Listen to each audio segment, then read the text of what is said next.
Hello, hello. Welcome to today's virtual lunch and learn. You have the internet at your disposal and you chose, you decided to join us today in this virtual corner of the web. I thank you very much for that. I promise you I'll do my best to keep you entertained while you eat your lunch, as well as, provide you with some good information learned. Sometimes, like the hard lessons learned, those are the best ones to share so that others don't have to go through the same pain points. So let me move my slide here. I'm Claudio Lasala. You have my contact information there, which is always good to have in case you want to reach out afterwards. You have information on the things that I'm passionate about. So anything you see there on my business card, you feel like reaching out and asking me questions or extending the conversation, please do so. I'm a technical director with Improving. I've been writing software since the late 90s.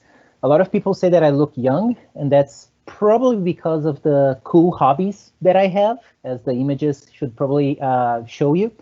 But beyond that, I really enjoy sharing with people pretty much the main lessons I've learned as a software developer over the last 2 decades or so. And that's what I'm going to be doing with you guys for the next hour or so. I'm gonna be taking the questions at the end of the talk. This is a brand new talk. I wanna go through my thought process here, get everything I need to get out of my system, present it to you. So please take notes of whatever questions you might have along the way. And at the end, I'm gonna save time so that we can tackle as many questions as you guys might have. So in this talk, we are gonna be essentially talking about this gap that exists between IT, right, information technology departments, and the business, the stakeholders, the business owners, because there's a huge gap in between. Many times what happens is that because of the way people work, IT cannot do the right things right for the business, like the software developers cannot write their clean code, they cannot write their unit tests because the business think, why are you writing unit tests, or why are you doing these things that I don't quite understand? I just need you to deliver business value, right? And the business does not trust IT to deliver what they need strategically speaking. That's another thing, right? So English is not my primary language. I'm going to be stumbling along the way, so just bear with me there. So in realizing a lot of that, coming from a technical background, I think there are many lessons that I've learned along the ways, and ways that I found that are very effective at bridging this gap between IT, the technical guys, and leadership, business, non-technical fellows, and we're going to be looking at that today. So where do I see the disconnect? We've always seen the vision that comes from the business, the execution that comes from the IT department, and there's like a wall in between them. They are like two totally different entities. And today I'm going to be focusing on IT as far as like the development efforts are concerned, because that's what I've been doing most of the time over the last 2 decades. I didn't do a lot of like networking, like security, performance, fine-tuning, and things like that. Everything else that's related to IT, I've done some of that 2 decades ago. I decided to stick with development. So today I'm going to be focusing heavily on the development side of IT. So I come from a time when we used to practice what I guess I could call pizza-driven development, right? Where business would just lock IT in a room. They would, slide pizza under the door, and then hopefully, you do that for 6 months, a year. After that, you get some sort of software back that it's probably just coming in late to the market, and it's being, spent way more money on it than you should, and you don't have the features that you want, but you just slide some pizza under the door, slide some requirements, and hope for the best. Well, that didn't quite work well. Another thing that used to happen a lot back then, and it still does, is, for example, thinking of a QA resource, right? Some person who's testing the software. It used to be, and again, it still is, that the QA people's job is to find bugs in the developer's code, right? That's not a good dynamic, right? When people are actually getting bonuses based on a number of bugs that they find on the code that people wrote, it really does not foster a good environment, a collaborative environment, right? So taking from there, and that's my little bug for the QA fellows, another thing that came out of it was, well, yeah, as long as you lock those guys in a room, give them pizza, and you have at least a Rockstar developer, you know, that's all we need, right? We heard that this guy is a Rockstar developer, so he's probably just gonna come in, wave his hand, and make things just magically happen. I don't know about you, but the image that I have from Rockstars, it's not exactly of a well-behaved type of person, right? And I do love this cartoon here that I found on the web, because that's pretty much it. Every time somebody says, oh, he's a Rockstar developer, that's what I think. It's the guy who's going to be like grabbing his computer and just tossing, you know, across the room. It doesn't make sense. So let's just stop with that Rockstar developer, because that does not help, right? Another problem with that approach of that segregation, if you will, is that when you give requirements to IT, to developers, you're going to get what you ask for. So if you say, right, in the requirement, well, the screen must have a delete button, that's what you're going to be getting. A big button, probably red, that when you click on it, it's going to do something, probably erase the information that you had stored, whatever it is. You know what the delete button is. The problem is that delete is a very technical term. It's something that exists on the database side of things. It has nothing to do with business. It has nothing to do with business activities. For example, and this is one that I always bring up, no employer is going to ever walk up to an employee and say, you, sir, have been deleted. It makes no sense. So why is it that you want a delete button on an employee screen? Oh, because he no longer works with us. Well, so there is a business activity there, right? Sir, you've been fired. Sir, you've been transferred to another branch of our company. There are many different types of business activities associated with that.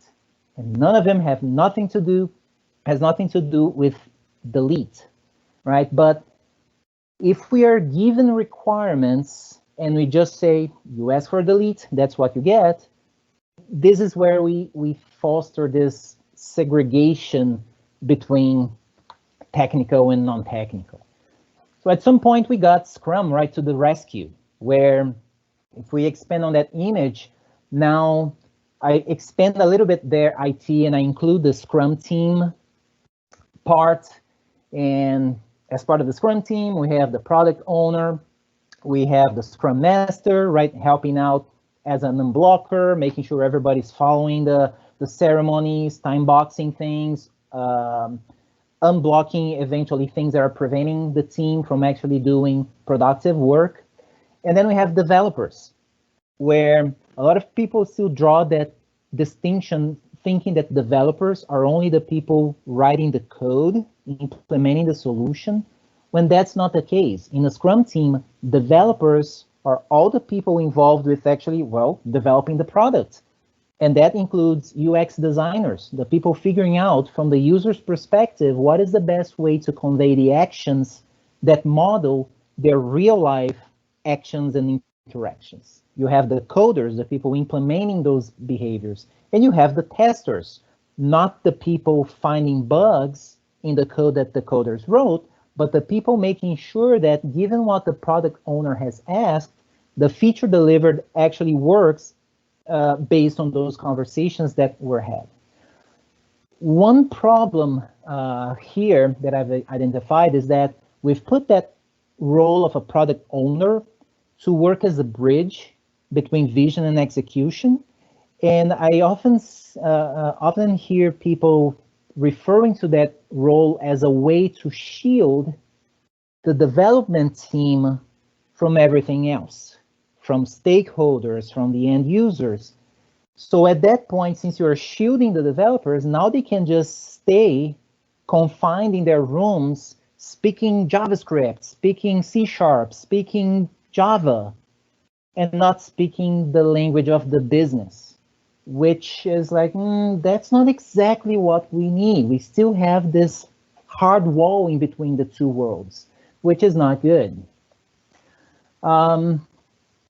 So one proposal that I've been getting to people is, let's break that wall. Instead of seeing like these two solid colors, let's make it a gradient, right? Where people from these two worlds, they can like, go from one side to the other, like not switching over completely. You don't expect the guy writing the code to know everything there is to know about the business and everything that it entails. That's not the idea.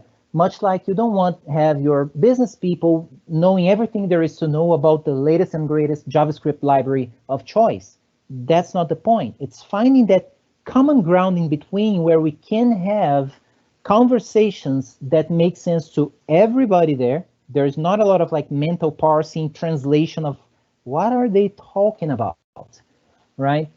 And finding this middle ground. And we're going to be talking about how you can actually achieve something like that. For example, a common question that I get from business, from stakeholders, product owners, people, non-technical people mostly, is they want to get something more out of the development team. They want to get the best work out of the development team. So I've been asked a couple of times, like from product owners asking me, hey, I need to get some more work, better work from my developers. What should I do? Like, what language should I learn that would allow me to understand where they are coming from and I can speak the same language as them? And I'm like, are we talking about the same thing? Because my response to you is just English. That's the one language that's going to, granted, give you better collaboration and communication between you and your development team, period, right? Because, and I mean, it does come from a very good heart approach from non-technical people to think that, oh yeah, maybe if I learn C#, if I learn JavaScript, I'm going to understand how these guys think, and then I'm going to better communicate with them. It doesn't work like that. It's the same thing as knowing that, like, I'm originally from Brazil, so maybe my product owner, knowing that, will say, oh, I'm going to learn Portuguese because that's that's going to help me communicate with Claudio. Well, they're going to probably learn how to say, the equivalent to good morning, how are you, good job, things like that, but never enough to actually have a clear communication, right?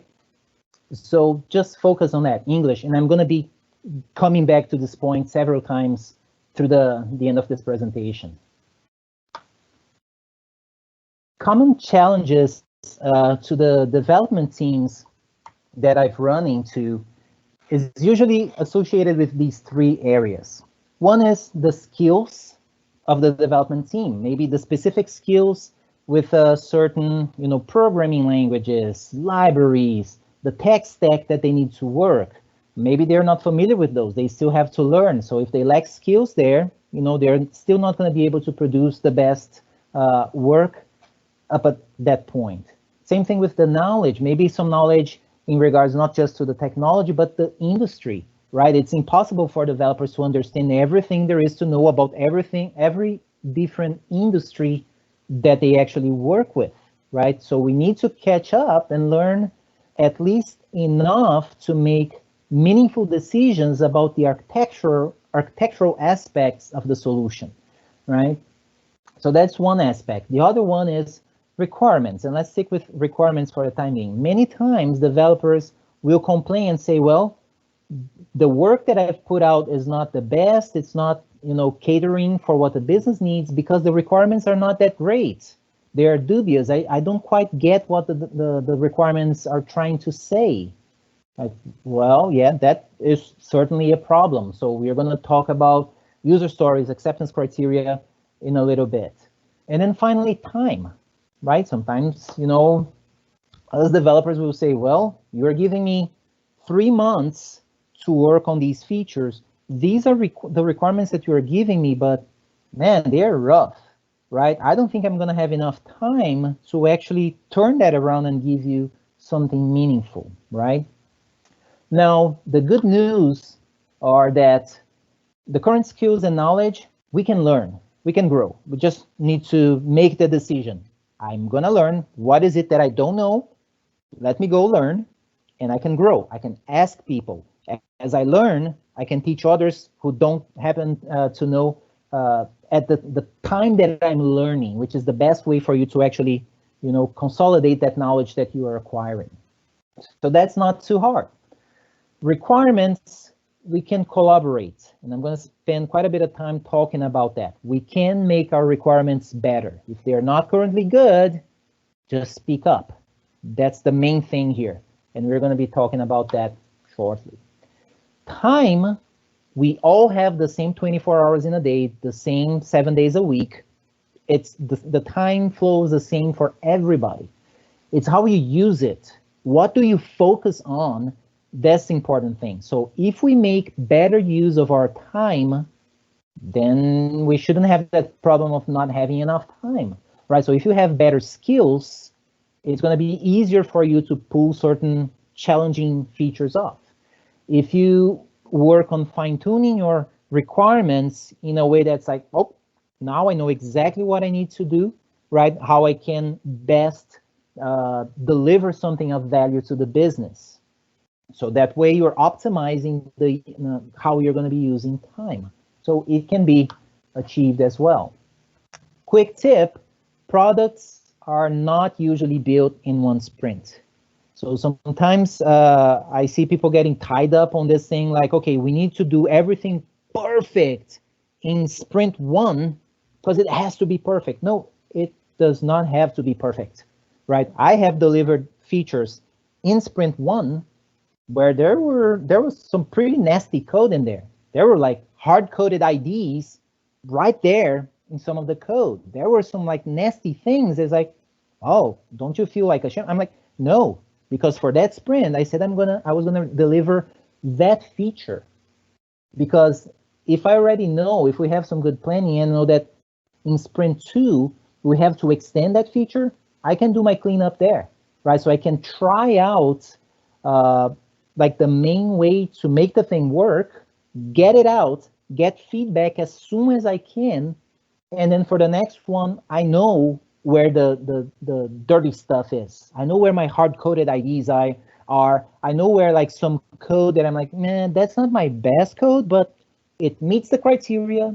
I can get feedback as quickly as possible, and then I can come back and I know where to go and improve things, right? So think about it. That's why it's called a sprint, right? And you have multiple of those because, and my point there is also that your current skills and knowledge, the quality of your requirements, and how you optimize the way you use your time, it's going to get better over the time of going through different sprints. So that's why we do retros, right? We learn and then we collaborate with others and then we review it and we try to do it a little bit better next time. So what used to take 3 days for the team to do before, now it takes half a day because the team has learned, the requirements have improved, everybody's working, in a more organized fashion. So that's the idea there. Requirements. Let's maybe scratch that idea as it has been inherited from the waterfall days, right? Where, remember the whole, you ask for a delete button, you get a delete button, right? You ask a builder, hey, can you build me a wall, right? Well, you're going to get a wall. And if you ask different builders, they're all going to give you a different kind of wall. If they just go by the requirement, well, you asked me for a wall. Okay, what's the problem? Well, you didn't tell me what the wall was going to be used for. Is it for a dog house, for a one-story house, for a skyscraper?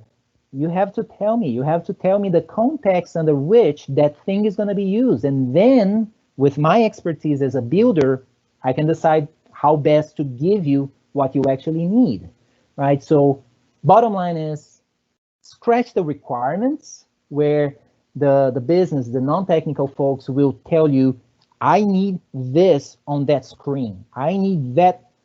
No, let's not do that. Let's create, for example, using user stories, and let's have a conversation about it. Let's collaborate on it to understand where you're coming from, what is the strategy that we are aiming for to better convey the value or deliver the value that we need. So let's talk. As we talk, we should make a big effort into, or put a big effort into clarifying the context for which we are building something for a user story, right? So say that I walk into a meeting here, I ask somebody, hey man, how are you doing? And the person says, oh man, great, but then last night I was watching football. In my mind, I'm gonna say football. That's what comes to my mind first, because remember, I was born in Brazil. If somebody says football, that's what comes to my mind, right? At no point this would be what would come to my mind. You know, football, hand, egg, it doesn't translate like that in my mind, because my initial context, my default context comes from my culture and, you know, other things. Why is that important? Because with software, we have to make sure that the context is clear as well. You make the context clear, and then instead of telling the development team, this is what you need to do, like putting a delete button on a screen, you actually let the team decide how to best create a solution to achieve that strategic goal by the business. So for example, instead of telling the team, I need you to create this thing that's going to take in two numbers and it's going to add them up. Okay, I can certainly give you that. That's very easy. But is that really meaningful to the business? So the development team should speak up and say, well, wait a minute. What is the meaning of those numbers? Are they just numbers? Or are they maybe units of measure? Maybe you're adding, say, 2 kilos to 3 pounds. And then the output, you want that to be in grams, for instance. Or maybe you're adding currencies, and you're adding American dollars to Mexican pesos, and I want the output to be Brazilian currency, right? You're still adding numbers and getting a result back. But until you know about those, the meaning of that information and how you're going to be using that information, you're not equipped with the proper information to actually give the best solution for the business. So this is extremely important. You get a bunch of user stories, you know, you go overboard and you create now user stories for everything and nobody knows where to even start. Look into the concept of story mapping, right? Which gives you a clear picture of how those stories actually map, hence the name, to what the business needs. So like in this example here, right, we get the customer segments where you have, you know, customer, sales rep, fulfillment vendor, right? Those are like the personas, the roles using your system. The value proposition, why is it important to the business? Like in this case, what are the goals? Managing orders, managing fulfillments, managing provisioning. Those are the reasons why the business is actually paying money to having some sort of to have some sort of software implementation for that. The activities performed by the business, like in this case, enter order, process order. Those are activities that the people working there, they have to do in the real life. Don't even think about the system. That's just something that the business needs to do, right? And of course, since we're talking software, you want to automate those activities by means of features. Each feature is a user story, or each user story is a feature. And when you work with story mapping like this, you're gonna organize it in a time fashion, right? So that you can essentially follow a business process and you can see each feature that enables the activities that will produce the goal desired by the business. And that way you can organize, okay, what is the priority? Well, the first row, that's the MVP, the minimal viable project or product. right? You get that out, but then you keep the other things on the radar, right? When you follow approaches like that, you are granted going to be delivering results, right, to the customer as they need it, right? You are not delivering a screen that has a delete button. You are delivering features that enables activities required by the goals, strategic goals of this business. It changes the conversation a lot, right? So have the conversations, right? Use or work with the user stories as the placeholder for conversation, not as requirements, not to use that and to tell the development team, this is what you need to do. No, we don't want to tell the dev team what they need to do, right? We need to give the team a reason, the goal as to why people are getting paid to work on that feature, right? So like in this case here, in order to save on mating costs of marketing initiatives, right? That screams business value right there. If it's making the business save money, that's your goal, right? It's immediately understandable by anybody who gets to read that the user story. And then, of course, to identify, who's that thing valuable for? Who's that feature valuable for? In this case, the marketing manager who wants to send direct mail with no duplicate addresses, right? Once you got the user story, out there, the team talks about it. They understand why this is important to the business, why we're working, aiming towards that. Then we look at the acceptance criteria, which essentially tells us, hey, here are the different types of scenarios under which we're going to be using this feature.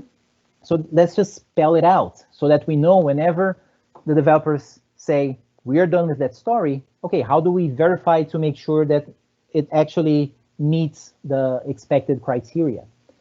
And I personally favor the what some people call gherkin style, where you use this given, when, then. So given a certain scenario, given a certain context, when a certain action is triggered by the user or a certain event happens, then I should observe the following output from the system. So once you have those conversations and you spell out those things, notice that there's no technical terms here. This is all just plain English, right? Much easier to follow along than technical stuff.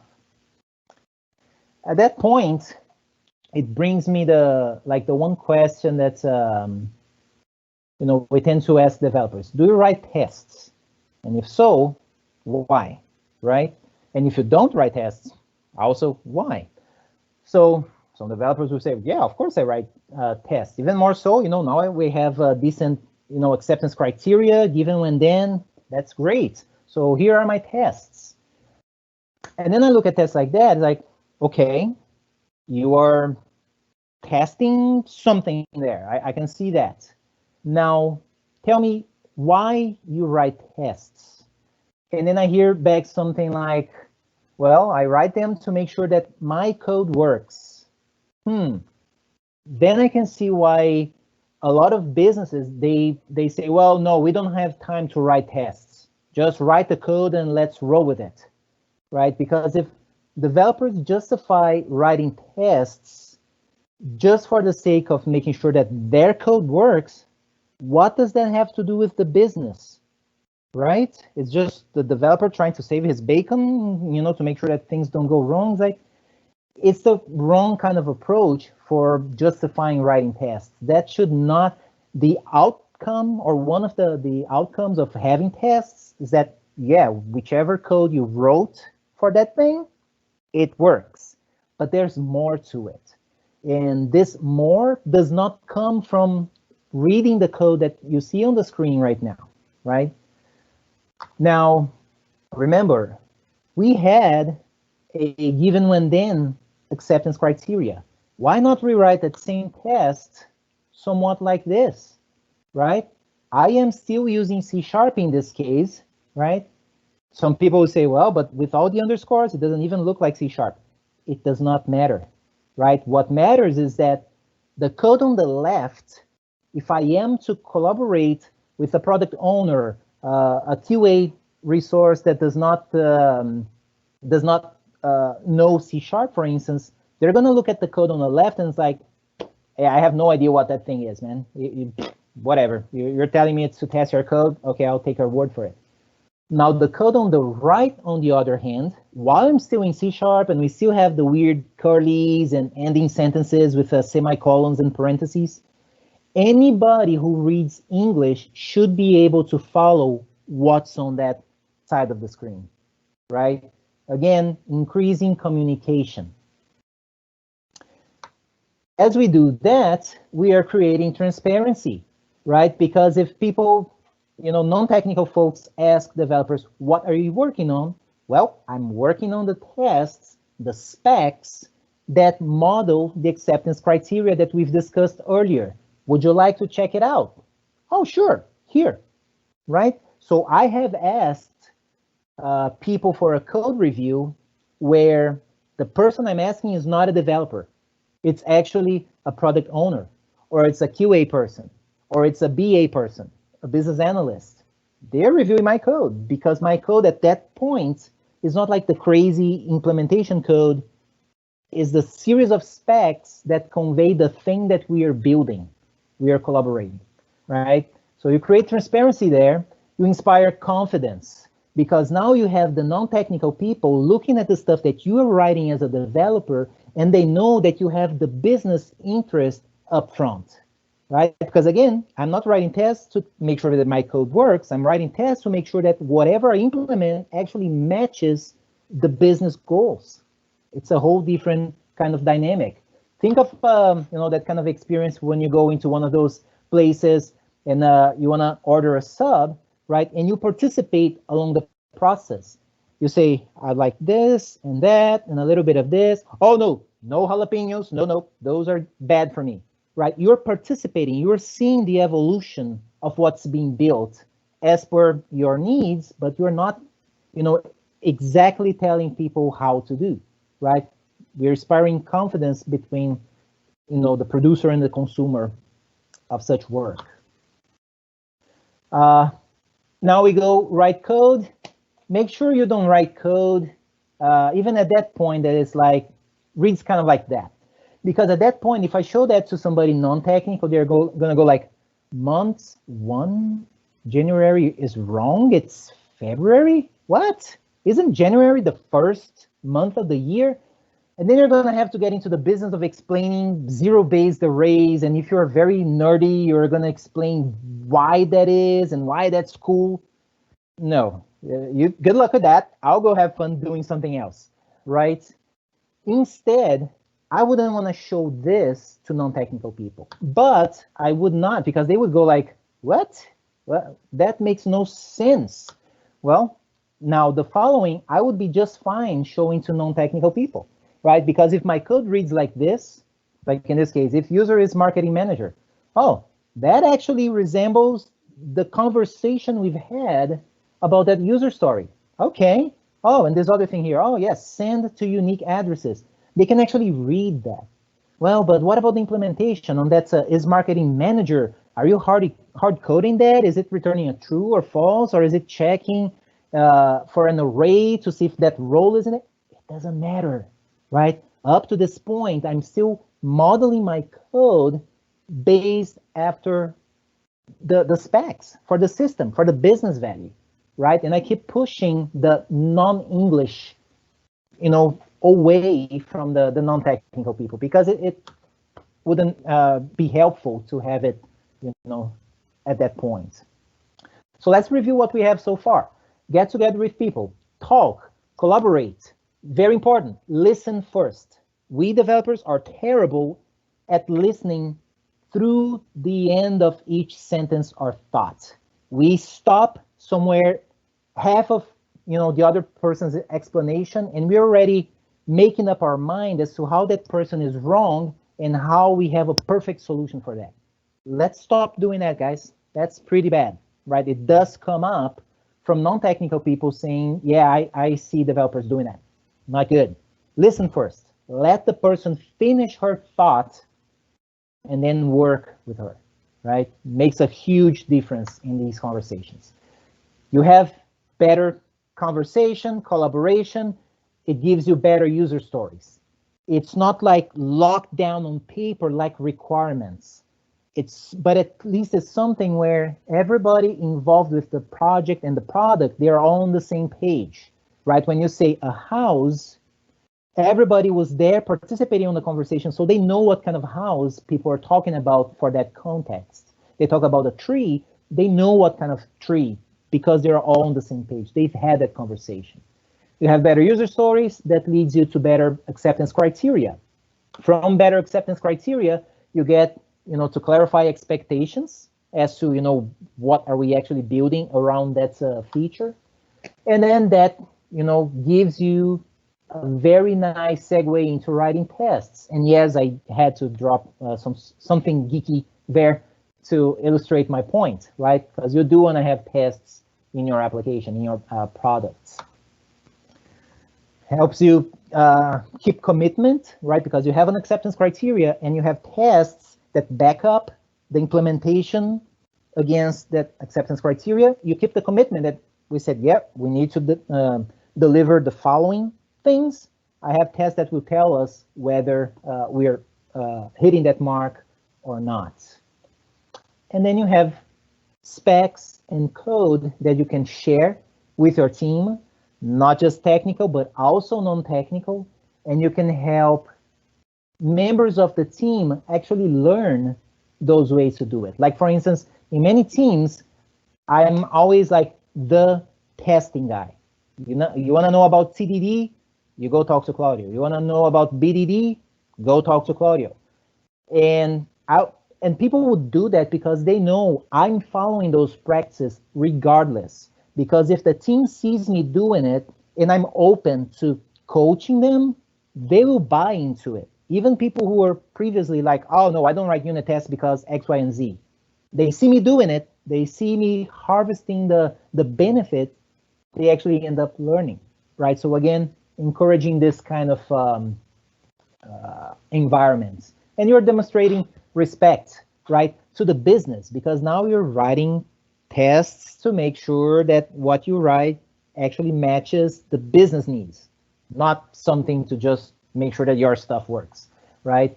And also demonstrate respect into sharing with others the things you know really well, learn from others to see where they have difficulties expressing their intent in code, in tests, and just grow together.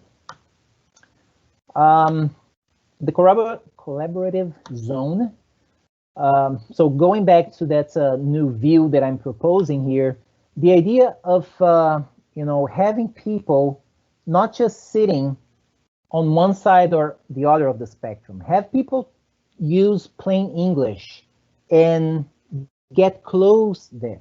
So if a business owner walks up to the development team and starts saying, well, we have customers, we have orders, we have products, and the developers are thinking, well, I need 3 tables, there's a one-to-many relationship, I'm gonna have SQL Server.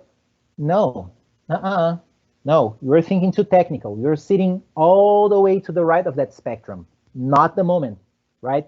Come closer to the business, speak English. Same thing as you are writing your thing, writing your code, do it so that you can actually invite the non-technical folks to look over your shoulders and see the thing that you're doing. Essentially getting rid of that magic that developers can just wave their hands and then, magic comes out of it. No, there's no magic, right? Let's look at English, code written in English. Oh, that's what oh, I can actually follow that. Oh, we're not checking for that, edge case, blah, blah, blah, blah, blah. And they can make those or have those thoughts because they're reading English as opposed to reading crazy, regular expressions or, expression trees or whatever it is that you're using there. Very important. So now we're talking, right? We have those folks setting an environment where they trust each other. They can talk straight. A developer can walk up to the product owner and say, I really don't understand the purpose of this user story. Why is this valuable to the business? Can you please help me figure that out, right? You should be fine asking questions like that, as opposed to Oh, she asked for a delete button. I'm giving her a delete button. Not good, right? You need to collaborate. Grow those around you, right? It's not just, I mean, let's say you are an amazing JavaScript developer, right? That's great, or that's good. I'm gonna actually down tune that to that's good. What's gonna make you be great is if you can make somebody else know just as much as you know, or at least achieve the same kind of solutions that you could possibly do, right? That's going to make you great. It's not just you knowing everything, but actually making others learn or helping others learn as well. Extremely important. It works on every team I work with where I help them grow. The team just creates this bond and it starts performing, right? So devs can pretty much grow each other's abilities with test-driven development, behavior-driven development, writing clean code, refactoring. It all comes from, instead of reviewing a pull request and say, you are doing it all wrong, it's more like, it's great that you got it working. Let's look at ways that we can improve it, right? And maybe there's no ways to improve. Maybe you already did it perfect, but let's have the conversation, right? QA, you are the guy, the developer writing the code, and you are done, and then you just turn it over to the QA. Go talk to the QA guy. Maybe you can help the QA guy reproduce certain bugs, and then you can figure out how to write a test, an automated test to reproduce the bug, and then help the person that way. If the QA person says, oh man, it's so hard to test this, ask why. Maybe from the answer, you're going to say, oh, let me spend like 5 minutes writing this little SQL query that's going to give you the data that you need for the thing that you're trying to test. Coach your QA person to write given when then acceptance criteria. Because if the PO is busy with other stuff and cannot give you the criteria in the shape of given when then, get to the QA. Coach the QA to do that, because the QA will have to test it anyways, right? So they have to know the same steps of what you are building. Work with the UX designers. I have identified working in several mockups that came from UX designers where there was a lot of developers bias on it. Again, I'm getting this mockup that has a delete button there. That prompts me to go talk to the UX person and say, are you sure that's what we actually need? We have that conversation and we try to stay away from the technical terms, the things that are really points that developers have brought into businesses, and that's why we still have like a floppy disk on a save button. Where does that still make sense? Unless you're as old as I am, my kids have never seen a floppy disk, right? Why are you still using that? So things along those lines, working with Scrum Masters, product owners, maybe you as a developer, you are more experienced through these things. And if you're able to just use plain English to identify the whys for certain goals in the business, you can help your Scrum Master, you can help your product owners to essentially, discover this whole new way of communicating between, the vision and the execution parts. Almost wrapping up so I can open up for questions. What's your use of technology? Why do we build software? We build software to automate people's lives, right? So businesses have certain workflows, they have certain activities to enable their goals, and we write software to automate how they are doing that so that, we can have features to allow the user to not make mistakes caused by, just the person not paying attention to certain things or not following the same processes, whatever it is. You want to optimize that person's life. So as a software developer, think about something like this. Let me give you an example, right? You have a piece of paper that you want to have a digital version of it. What do? Do you pull up your phone and you just use the regular camera on the phone to snap a photo of that? You're using that big resolution camera, great to have, high resolution photos of the most amazing scenery to snap a photo of a piece of paper. That makes no sense, right? You should instead be using, some sort of app that then can detect the thing that you're trying to capture. It allows you to like crop the thing right there, and it produces lower res compared to the main camera, and already cropped and with the contrast worked out,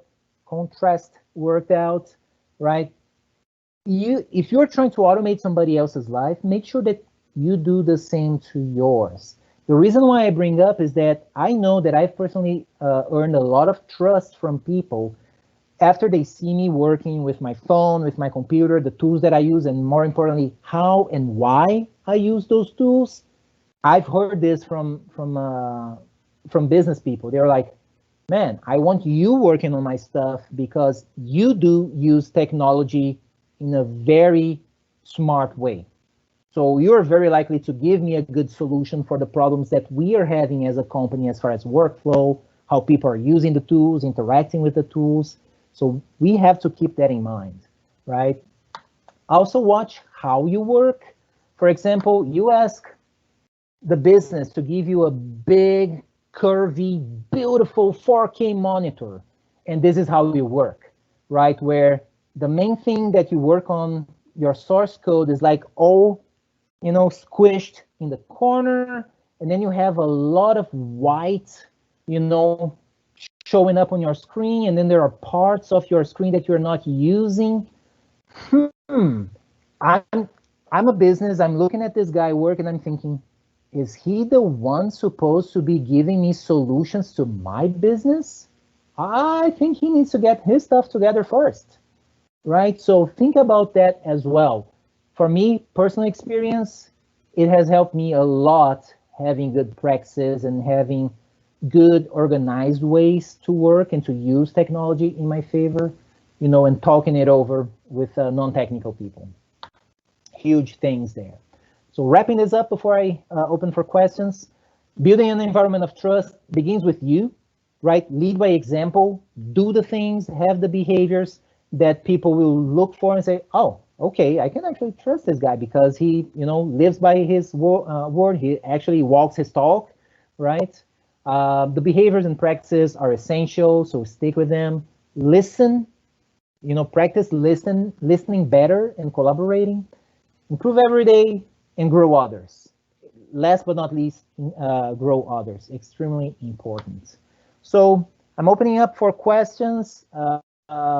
Make sure to check out the upcoming free virtual events that we have, as well as the virtual classes that we have. And other than that, Michael, what's up with the questions? Hey, Claudio, our first question is, do you have any advice on how to write a good user story? I do have advice on how to write user stories. On my blog, which is showing up on my business card there, lasala.net, I have recently put out a blog post that is called, it's a question, are your user stories cinematic, or something like that. It's a long post where I go through like my thought process and how it has helped me help, say, product owners, business analysts, the people writing user stories to shift the way that you're thinking about those. Because again, instead of them trying to tell me in development terms what they need, they're actually helping me understand the context of their business, why it's important to their business, to their users at that point in time. And I'm actually working on another blog post to give more examples to people up there. And those are the main things. I remember years ago, I've read a book, User Stories Applied, I think it was the title, by Michael Cohen, I think. Several years ago since I've read it. I remember it got me started, but those are some resources I would point you to. Thank you. And another question is, are you a fan of testing frameworks such like SpiffFlow, where you write out tests as English? Yes, thanks for bringing it up. While I have not used SpecFlow myself, I have used Cucumber in the past. So Cucumber is the implementation of what SpecFlow does, but for the Ruby space and for Java, where, yes, You just write English, and that somehow, right, gets translated into executable tests. I have used that in the past. It works great if you do have those requirements coming from non-technical folks like product owners, business analysts. That works great. So if that's what you have, by all means, go with it. If, on the other hand, it's a team that's not into that kind of flow, then it didn't help me do that kind of stuff, because if, as the developer, I have to maintain the assets for that kind of test framework, that's when I switched into, you know what, I'm going to still write it in C#. I'm going to still write gherkin given when then, right? Because as a developer, it's way easier for me to write it there and to maintain that. And over time, for me, it has happened both ways, where I started with spec flow type of tests, and then when it became a burden for maintenance purposes, I ended up switching over to just writing the code in my programming language of choice, but always following that format. That's something I failed to add as a point. I don't care if I'm writing something for the front end, for the back end, whether it's a business type of feature, whether it's a technical thing. Maybe I'm writing a text parser, which is very technical. I will still write my tests in the shape of given when then, because as I transition between those layers, I don't have to make that mental swap. Oh, this is Java, this is JavaScript, this is Ruby. Nah, it's all English. I can read that. All right. What else? That's all we have for now. Thank you. All right. You're very welcome. Well, I hope that was a helpful talk to you. I tried to pretty much cram like 20 years of experience into a 1 hour talk. I do plan on expanding on a lot of these topics. So my blog, if you check out my blog, a lot of the things that I've talked about here, I actually write blog posts for it. And now that I'm done with this talk, I'm going to expand some of these, some of the specific topics that I've put here. And I'm going to just write some more in-depth things or something to complement this talk. So thank you guys very much for attending. Hope that was helpful, and please reach out if you have any further questions. Thank you.